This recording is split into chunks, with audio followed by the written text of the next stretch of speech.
Marwadi university మంచి భవిష్యత్తు కోసం తెలుగు విద్యార్థులు ఇష్టపడే యూనివర్సిటీ. కాల్ 9059052378 9059052379.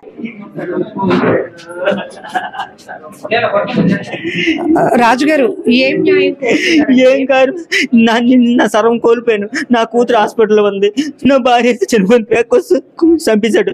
చంపినంత ఇంక న్యాయం అంత ఇంకేటి ఉంది, న్యాయం ఏట్లేదు. శిక్ష విధించాలి, శిక్ష అంత ఇంకేటు కాదు. ఆడికి మరి జైల్లో పెట్టి పోషించాలి గట్ట కాదు, ఇంకోళ్ళకి ఎలాగోళ్ళకి జరగకూడదు. దయించి గవర్నమెంట్ కోరుతాను, గవర్నమెంట్కి చెప్తున్నాను, నని జైల్లో పెట్టి ఎంత చేసిన తర్వాత, క్రూరంగా చేసిన తర్వాత ఇంకా జైల్లో పెట్టి పోషించాలి గట్ట వద్దు. దయించి నాకు న్యాయం చేయండి, ఆడికి ఏదో ఒకటి చేసేయండి, ఎన్కౌంటర్ ఉరి శిక్ష చేయండి అంతే. అంతే తప్పగానే ఇంకా జైల్లో పెట్టి పోషించడాలు వెయిట్ చేయొద్దు. Sir deputy CM sir Pawan Kalyan గారు, సార్ సీఎం సార్ నన్ను ఆదుకోండి సార్, ఇంత ఘోరం జరిగింది అంతే తప్ప ఇంకేం చేయలేదు, ఇంకేం చెప్పలేదు.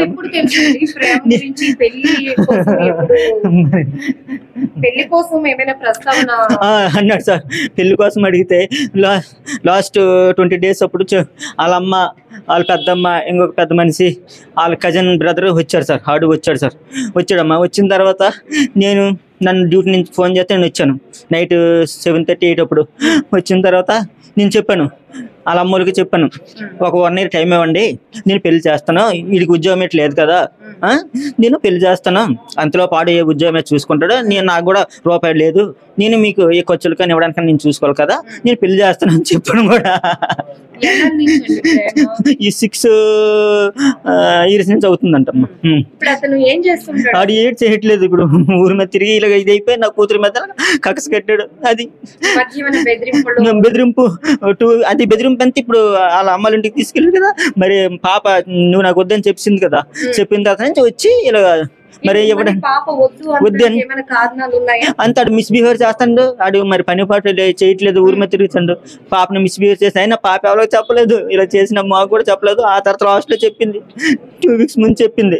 ఆ తర్వాత ఇలా అన్నావు, వాళ్ళు ఇలా చేస్తే పెళ్ళి అయిన తర్వాత కూడా నరకం చూపెడతావు కదా నువ్వు, ఇంకెలాగ చేయడానికి నీకు ఎలా తప్పు, ఎలా చేస్తాం చెప్పని సన్నాను సార్. అంతే, ఈ లోపు ఏం మనసులో పెట్టుకొని ఇలాగ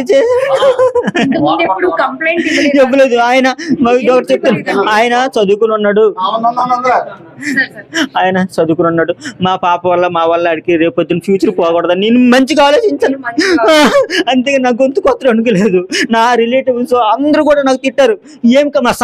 మా సార్ కూడా కంప్లైంట్ ఇచ్చేవాడిని, ఇది కంప్లైంట్ ఎందుకు ఇవ్వలేదంటే ఆడు ఫ్యూచర్ పోద్ది, రేపు పొద్దున్న ఏడు ఉద్యోగం గట్టి వచ్చిందనుకో, ఈ కేసులో వెళ్తే మరి ఉద్యోగం గట్టి రాదు కదా, ఆ తర్వాత పాప మీద ఇంకా రియాక్ట్ అవుతుంది ఏమైనా అనేసి ఆ రకంగా నేను భయపడి నేను చెప్పలేదు, కేసు ఎవరికి చెప్పలేదు.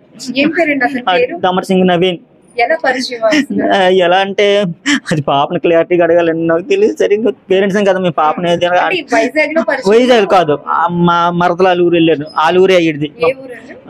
నందివాడ గ్రామం, పనస నందివాడ గ్రామం, వీరగొట్టం పనస నందివాడ గ్రామంలో మా పాప అక్కడ ఇంట్లో అడుగు మెచ్యూర్ అయిన తర్వాత ఇంట్లో అడుగు పెట్టడానికి తీసుకెళ్ళింది మా మరదలు, మా చిన్న మరదలు.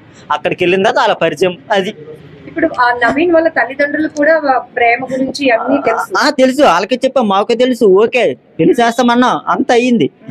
ఈ లోపు మరి రియాక్ట్ అయ్యాడు. అది అంతే, ఎందుకు ఏడు మరి తెలియదు.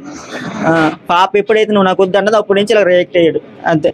పాప పరిస్థితి నాకు తెలియట్లేదు, హాస్పిటల్ మెడికవర్ లో ఉందంట, నాకు తెలియదు ప్రెజెంట్. అది నా పాపని కాపాడండి, గవర్నమెంట్ గారు నా పాపని కాపాడండి, నా భార్యను కోల్పోయాను.